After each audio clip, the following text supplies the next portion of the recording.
اللہ علیہ وسلم کے وصال ظاہری کے ایام قریب آئے تو حضور نے سرخ پٹی باندھی، تیز بخار ہے نبی کریم کو، 2 صحابہ سہارا دے کے مسجد میں لائے، نبی پاک علیہ السلام کو بظاہر سہارا دے کے لایا گیا۔ کریم رسول نے لوگوں کو جمع کیا، حضور آج کیا ہونے والا ہے، آج کیا کہا جائے گا، آج کس لیے میٹنگ بلائی ہے؟ نبی کریم کے کل صحابہ جب مسجد میں جمع ہوئے تو کھچا کھچ مسجد بھری ہے۔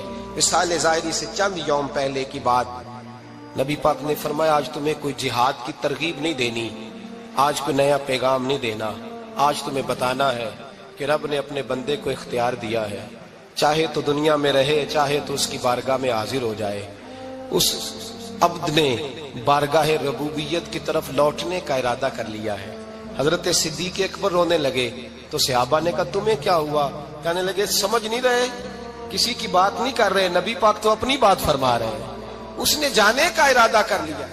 سنیے میرے بھائی، محبوب پاک نے فرمایا بھائی کسی شخص کو میری طرف سے کوئی تکلیف پہنچی ہو تو بدلہ لے سکتا ہے، بدلہ لے سکتا ہے، کسی کو تکلیف پہنچی ہو۔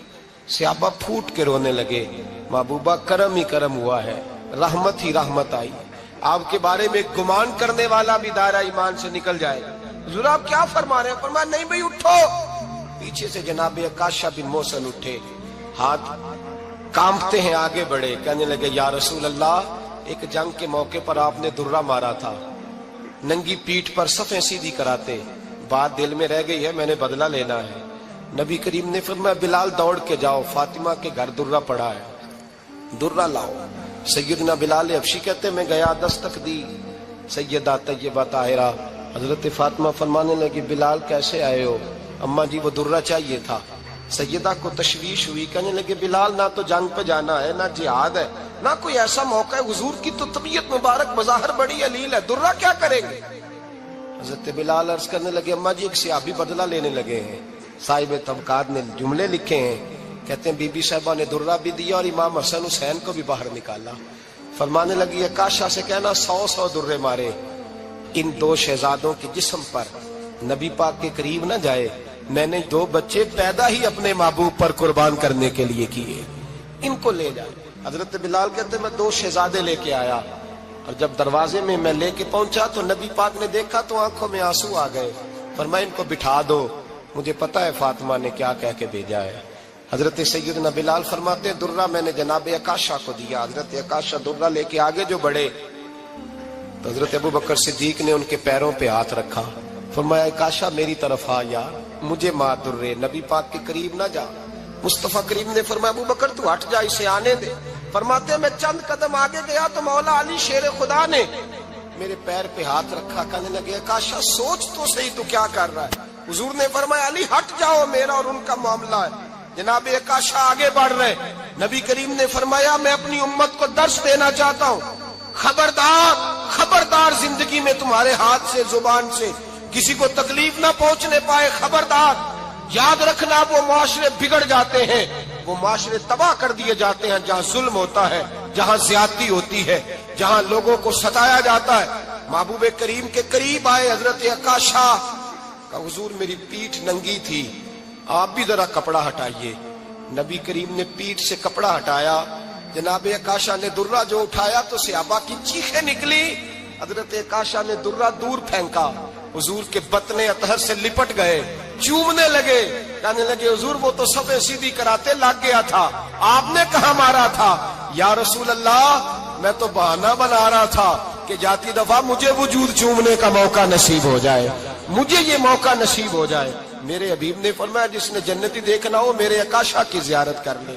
بھائی ظلم کا دروازہ کھلا ہوا ہے اور لوگ بھول جاتے ہیں زیادتی کرتے ہوئے، وہ بہو سے ہی کیوں نہ کریں، وہ اپنے گھر کے بھول جاتے ہیں کہ شاید پوچھنے والا کوئی نہیں، شاید میزان نہیں لگے گا۔ ایران کے بادشاہ نے اپنے بیٹے کو پڑھانے کے لیے ایک استاد صاحب کا بندوبست کیا۔ استاد صاحب کو کہا کہ میرے بچے کو دین پڑھائیے، میں چاہتا ہوں کل اس نے عنان حکومت کو سنبھالنا ہے تو یہ دین سے آگاہ ہو جائے، اس کو کچھ سکھائیے، پڑھائیے۔ بہت نیک بزرگ بڑے درویش عالم پڑھانے لگے، اسباق مکمل ہو گئے، دین کے اسباق قرآن مجید پڑھایا، احادیث طیبہ کا درس دیا، اصول فقہ سے روشناس کرایا۔ جب بچے نے مکمل تعلیم حاصل کر لی اور آمین ہو گئی، دستار ہو گئی، فارغ ہو گئے، تو پھر ایک دن استاد صاحب نے کہا بیٹے کل تم نے ضرور آنا ہے، کچھ بات کرنی ہے۔ شہزادہ گیا ملنے استاد صاحب سے، استاد صاحب نے کنڈی لگا لی، ہاتھ میں درہ پکڑ لیا، مار مار کے پورے وجود کو زخمی کر دیا، کوئی غلطی نہیں، کوئی بات نہیں، مارا۔ اب بچہ آیا آ کے بادشاہ سلامت سے کہا کہ ابا جی سمجھ نہیں آئی، بڑا مارا ہے استاد۔ تو سیانے تھے نا بادشاہ، یہاں تو قاری صاحب روز کٹہرے میں کھڑے ہوتے ہیں، مولوی صاحب آپ نے میرے بچے کو کیوں مارا ہے؟ آپ 8,000 کے مولوی ہیں، میرا کئی کروڑ کا بچہ ہے، سویرے بدل لیں گے، خبردار آپ نے بچے کو ہاتھ لگایا، اپنی حیثیت میں رہے معاذ اللہ۔ جو قومیں استادوں کو کٹہروں میں کھڑا کرتی ہیں وہ ترقی نہیں کر پاتی، جو استادوں کو کٹہروں میں روز کھڑا کرتے ہیں۔ کہا ابا جی بڑا مارا ہے، تو والد بڑے سمجھدار تھے، کہنے لگے بیٹا استاد باپ ہوتا ہے، وہ زیادتی نہیں کرتا، کوئی بات ہوگی میں تیرے استاد کو کٹہرے میں نہیں بلاؤں گا۔ اماں سے بات کی، اماں کہنے لگی بیٹا میں تیرے باپ سے کیسے بات کروں، ڈرا تھا۔ وقت گزر گیا، 22 سال بیت گئے، 22 سال گزر گئے، بادشاہ کا انتقال ہوا، شہزادہ تخت پہ بیٹھا، پہلا حکم یہ دیا کہ میرے استاد کو بلاؤ، پہلا حکم۔ استاد جی بوڑھے ہو گئے تھے، چھڑی کے اوپر ٹیک لگا کے آئے اور بھویں سفید ہو کے جھک گئی تھیں، یوں آنکھ کھول کے بڑی مشکل سے دیکھا، کہنے لگے شہزادے حکم ہو۔ کب میں شہزادہ نہیں، اب میں بادشاہ بن گیا ہوں۔ استاد جی 22 سال بیت گئے، آپ نے مارا تھا، پر وہ درد چونکہ زیادتی کی تھی، میرا قصور کوئی نہیں تھا، تو نہ میری روح سے درد گیا ہے نہ میرے جسم سے گیا ہے، میں بے اختیار تھا، پوچھ نہیں سکتا تھا، آج با اختیار ہوا ہوں۔ سب سے پہلے پہلا حکم آپ کو دیا، بلایا ہے، بتائے کیوں مارا تھا، کیوں مجھے مارا تھا، میری زیادتی بتائے۔ تو استاد، بوڑھے استاد کی آنکھیں آنسوں سے بھر گئی، کہنے لگے بیٹے بس آج کے دن کے لیے مارا تھا، یہ جو دن آ گیا نا میری زندگی میں اس لیے مارا تھا، یہ میں چاہتا تھا میری زندگی میں وقت ہے، آج کے بس میری مراد پوری ہو گئی۔ کہا صاحب کس لیے، مجھے بھی سمجھائے۔ آپ فرمانے لگے کتنی دیر ہو گئی تجھے مار کھائے ہوئے، کتنا زمانہ بیت گیا؟ کہنے لگا 22 سال۔ فرمایا زخم بھولے تو نہیں، درد ختم تو نہیں ہوئی، تمہیں بات 1 منٹ کے لیے بھی تمہارے حافظے سے محو تو نہیں ہوئی؟ کہا استاد جی روز رات کو یاد آتی، روز خیال آتا تھا۔ استاد کہنے لگے بھائی تو بے اختیار تھا، پوچھ نہیں سکا، 22 سال تجھے یاد رہا، مجھے پتا تھا تو ایک دن حکمران بنے گا، میں نے تجھے اس لیے مارا تھا کہ بیٹے یاد رکھنا، کسی پہ ظلم نہ کرنا، اگر تجھے 22 سال تک یاد رہا ہے تو جس پر تو ظلم کرے گا اسے بھی قیامت تک یاد رہے گا، اور یہ یاد رکھنا تو آج با اختیار ہوا تو تو نے مجھے بلا لیا ہے، قیامت کے دن غریب با اختیار ہو جائیں گے، مظلوم با اختیار ہو جائیں گے، وہ با اختیار ہوں گے باللہ الواحد القہار، رب کریم کی بارگاہ کے اندر ان کا اختیار ہوگا، اکیلے اللہ کی حکمرانی ہوگی، پھر وہ بلائیں گے بڑے بڑے کج کلا، دنیا میں جن کی پگڑیاں اونچی تھی وہ سر جھکائے کھڑے ہوں گے، دنیا میں جو ڈکٹیٹر بنتے تھے ان کی پشتیں لال ہوں گی، ان کو غدار لکھا جائے گا، قیامت تک نہیں بھولے گا۔ ظلم کرنا تو سوچ سمجھ کے کرنا، اتنا کرنا جتنا تم سہ سکتے ہو، اتنی زیادتی کرنا جتنی قیامت میں تم برداشت کر سکتے ہو۔ میرے نبی کریم صلی اللہ علیہ وسلم نے فرمایا ظلم سے بچو، یہ قیامت کے اندھیروں میں سے ایک اندھیرا ہوگا، زندگی میں زیادتی نہ کریں، اگر تھوڑی دیر کے لیے کوئی چیز برداشت کر جائیں گے تو وہ فائدہ دے جائے گی، کچھ دیر کے لیے اگر سہ جائیں گے تو نفع مل جائے گا، سہنے کی کوشش کریں لیکن زیادتی نہ کریں، نظر کو، سوچ کو، ذہن کو پاک رکھیں، اور میرے بھائی زندگی پوری ظلم سے بچیں، زیادتی سے بچیں۔ امیر المومنین حضرت جناب سیدنا عمر فاروق رضی اللہ تعالیٰ عنہ رات گھر میں تھے تو رونے لگے، بڑی دیر تک روتے رہے، والدہ اٹھی تو صاحبزادے سے کہنے لگی پتہ کرو تمہارے باپ کو کیا مسئلہ ہے۔ شہزادے آئے، کہنے لگے امیر المومنین والد گرامی کیا ہوا؟ تو حضرت عمر فاروق کہنے لگے بیٹا اپنی اماں کو بلاؤ۔ والدہ آ گئی، کیا بات ہے؟ کچھ طبیعت خراب ہے تو حکیم کا بندوبست کیا جائے۔ تو حضرت عمر کہنے لگے کچھ بھی نہیں، آج مسجد سے نکلا ہوں تو نبی پاک کے صحابہ میری تعریفیں کر رہے تھے۔ یہ حضرت فاروق اعظم کے وصال کے قریب کے دن ہے، تعریف تو حضرت یہ رونے کی بات ہے کہ خوش ہونے کی؟ آپ فرمانے لگے نہیں، سوچتا ہوں باہر تو میں اچھا رہا ہوں، پتہ نہیں گھر میں ہی کوئی زیادتی نہ ہو گئی ہو، پتہ نہیں تمہارے ساتھ بھی میرے معاملات ٹھیک تھے کہ نہیں۔ صحابہ تو تعریف کرتے ہیں، رو رہا ہوں تمہاری وجہ سے نہ الجھ جاؤں، بیوی ہی نہ کہے میرا حق ہی ادا نہیں کیا۔ یہ لفظ کہتے کہتے پہاڑ ہے یہ شخص، کیسر و کسرا کانپتے ہیں۔ حضرت عمر رو پڑے، بی بی سے کہنے لگے مجھے اللہ کی رضا کے لیے معاف نہیں کر دیتی؟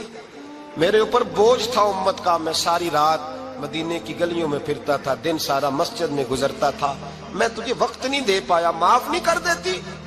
تو زوجہ کہنے لگی نہیں عمر، میں نے بھی زندگی میں اپنا کوئی سکھ چین نہیں دیکھا، کوئی چاؤ پورا نہیں کیا، میں کیسے معاف کر دوں؟ میں نہیں معاف کرتی۔ حضرت عمر زمین پہ بیٹھ گئے، رونے لگے، کہنے لگے چل معاف کر دے۔ کہنے لگی ایک وعدہ کرو، قیامت کے دن رب کریم کی بارگاہ میں میری سفارش کرو گے؟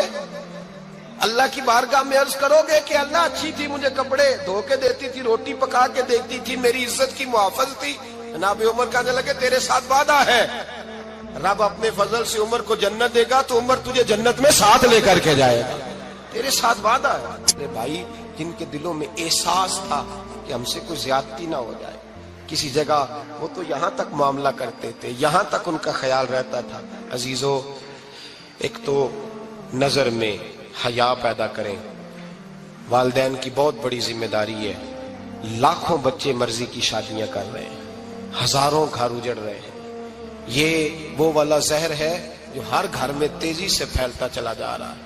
پہلے ہم کہتے تھے کہ بچہ باہر نہ نکلے، اب کہتے ہیں اللہ کہیں موبائل لے کے تنہا نہ بیٹھ جائے، کہیں تنہا نہ بیٹھ جائے، کیا بنے گا اس کا اگر یہ گندگی اور یہ ایسا نشہ ہے جو اجاڑ کے رکھ دے۔ بخاری شریف میں حدیث ہے، قاضی ایاز مالکی رحمۃ اللہ علیہ نے بڑی تفصیل سے لکھی ہے، راوی حضرت انس بن مالک ہیں۔ ایک بندہ بڑی دور سے آیا نبی پاک صلی اللہ علیہ وسلم کی زیارت کے لیے، بڑی دور سے۔ عرب کے جو سردار ہوتے تھے ان کے بڑے ناز نخرے ہوتے تھے، وہ خیر آج بھی ہیں، پروٹوکول کا ماحول آج بھی، یعنی وزیر صاحب کے آگے دو چار گاڑیاں نہ ہوں تو ان کو مزہ ہی نہیں آتا، پولیس والے آگے پیچھے بھاگیں تو حالانکہ ان کو نہیں پتا کہ جو پولیس والے آگے پیچھے بھاگ رہے ہیں نا، یہ حکومت بدلی تو گرفتار کرنے بھی انہوں نے ہی آنا ہے، لیکن وہ بڑا مزہ آتا ہے جب لوگ گاڑی کے پیچھے بھاگتے ہیں۔ کیا بات ہے جناب، بڑی بات۔ اور ہماری طبیعتوں میں پتہ نہیں کون سی، تو نبی پاک صلی اللہ علیہ وسلم کی خدمت میں وہ شخص بڑی دور سے آیا، تو عرب کے بادشاہوں کا مزاج تھا، پروٹوکول بڑا چاہتے تھے، ان کا تو یہ طریقہ تھا کہ حکمرانی کرنی ہے جیسے بھی ہو۔ اگر کسی غلام نے دھوپ میں بندھا رہ گیا، اونٹ اور چھاؤں میں نہیں باندھا تو درے مارتے تھے، اور اگر اس نے کھول کے باندھ دیا تو پھر بھی مارتے تھے، کہتے تھے اتنا سیانا ہو گیا تو انہیں پوچھا ہی نہیں، خود بخود ہی باندھ دیا۔ وہ شخص حضور کی بارگاہ میں آیا اور بہت سارے لوگوں کے پاس کیونکہ وہ جاتا تھا اپنے سربراہ کا پیغام لے کے، تو وہ کانپ رہا ہے جب حضور کی بارگاہ میں گیا، ڈر رہا ہے۔ اب ذرا بات کو سمجھنا، نبی پاک صلی اللہ علیہ وسلم نے اس سے فرمایا کیوں ڈرتے ہو؟ سادہ آدمی ہے، دیہاتی ہے، بدو ہے۔ اللہ کے رسول نے تھپ کی دی، کیوں ڈرتے ہو؟ تو کہتے حضور مجھے آداب نہیں آتے اور مجھے ڈر آتا ہے، کوئی بات اگر ایسی ہو گئی، آپ مدینے کی حکومت کے سربراہ ہیں، تو کہیں آپ ناراض نہ ہو جائیں۔ حضرت انس بن مالک فرماتے ہیں بات کہاں کی تھی، پہنچ کہاں گئی؟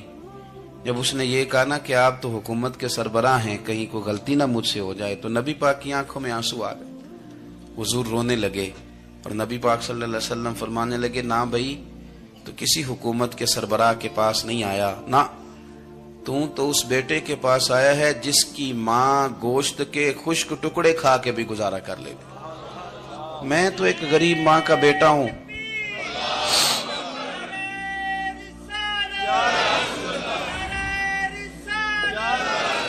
بھائی اگر آپ کا یہ ذوق بن جائے، دیکھو نا آج تو لوگ بھول جاتے ہیں نا، کپڑے بدل لیتے ہیں تو وہ سمجھتے ہیں کہ شاید سارا کچھ ہی بدل گیا، یعنی گاؤں سے آ کر پڑھنے والے بھول ہی گئے ہیں کہ کس کی ماں نے کتنا زیور بیچا تھا۔ لوگ بھول جاتے ہیں چیزوں کو، اپنے ماضی کو یاد رکھیں، آپ لوگوں کے ساتھ پیار کریں، آپ لوگوں کو موقع دیں، آپ تھوڑی سی اور کوشش کریں اس شخص تک جانے کی جو آپ کو مایوس نظر آ رہا ہے، پریشان نظر آ رہا ہے۔ یہ ہمیں میلاد والے محبوب صلی اللہ علیہ وسلم نے درس دی۔ ایک اور پہلو، حضور سید عالم صلی اللہ علیہ وسلم نے، ہمارے ہاں نا ابھی بھی برادری کی تقسیم ہے، ابھی بھی اور کچھ میں نے ایسے کمزور لوگ بھی دیکھے. یہ اس طرح کی حرکتیں ہارے ہوئے لوگ کرتے ہیں. ہارے ہوئے لوگ جو اپنے آپ کو سمجھتے ہیں کہ میں کوئی بڑا آدمی ہوں. بڑا آدمی تو اپنے اخلاق سے ہوتا ہے, اپنے کردار سے ہوتا ہے, اپنی سخاوت سے ہوتا ہے, لوگوں سے پیار کرنے سے ہوتا ہے. باقی یہ کہ بیٹھ کے کہانی سنانا کہ میں بڑا کچھ کرتا ہوں, تو جو کچھ کرتا ہوتا ہے اسے سنانے کی کوئی ضرورت. ایک اور بہت سارے لوگ آپ تعزیت کرنے جائیں نا والد کے انتقال کے بعد, تو ان بیچاروں کو بتانا پڑتا ہے کہ ابا جی میرے بغیر دوائی نہیں کھاتے تھے. تو میں کہتا ہوں اگر تیرے بغیر نہیں کھاتے تھے پھر بتانے کی ضرورت نہیں, پھر تو سارے گاؤں کو پتا ہوگا کہ تیرے بغیر نہیں کھاتے تھے. اور اگر کوئی دال میں کالا ہے تو پھر تیری وضاحت کوئی بندہ قبول نہیں کرے گا. تو آپ کو بتانا کیوں پڑ رہا ہے, اور آپ بار بار اس بات کا ذکر کیوں کر رہے ہیں کہ ہم بہت بڑے قبیلے کے ہیں؟ صاحب اگر آپ بڑے قبیلے کے ہیں تو پتا ہوگا سارے علاقے کو آپ کتنا لوگوں کا خیال کرتے ہیں, آپ کس قدر محبت کرتے ہیں, آپ کا انداز کریمانہ کس طرح کا. پھر آپ کو بتانے کی کوئی ضرورت نہیں ہوتی, پھر خود بخود خبر ہوتی. حضرت سیدنا ابو ذر غفاری رضی اللہ تعالیٰ عنہ, قبیلہ بنو غفار ایک بڑی شاخ تھی قبیلوں میں سے. جو لوگ اس زمانے میں مالدار قبیلوں سے تعلق رکھتے تھے ان میں سے ایک بڑا نام تھا.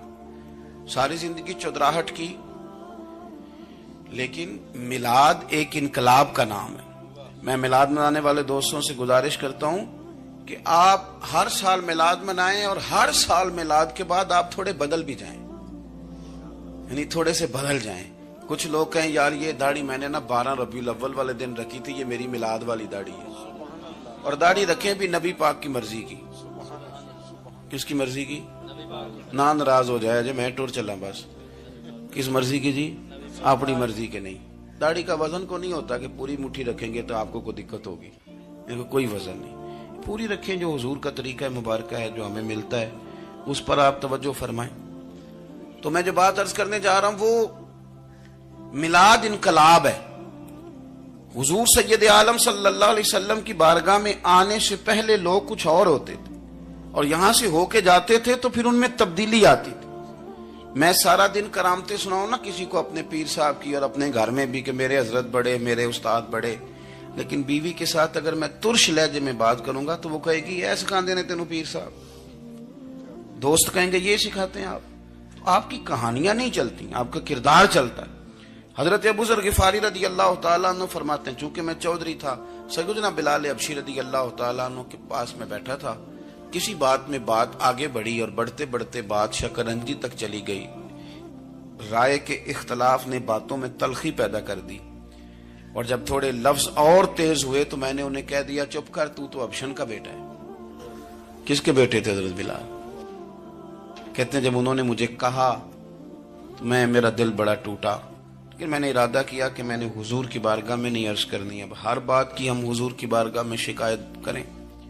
لیکن میں جا کے مسجد میں بیٹھا, اور جب سرکار آئے نا, ارادہ نہیں تھا کہ عرض کروں گا, لیکن حضور کا چہرہ دیکھا تو دکھ میرا خود ہی تازہ ہو گیا. رونے کا بھی تو تب ہی مزہ آتا ہے نا کوئی اپنا ملے تو. فرماتے ہیں کہ میرے آنسو نہ بغیر اختیار کے چھلک پڑے, اور میں کھل کے روئے, کھل کے.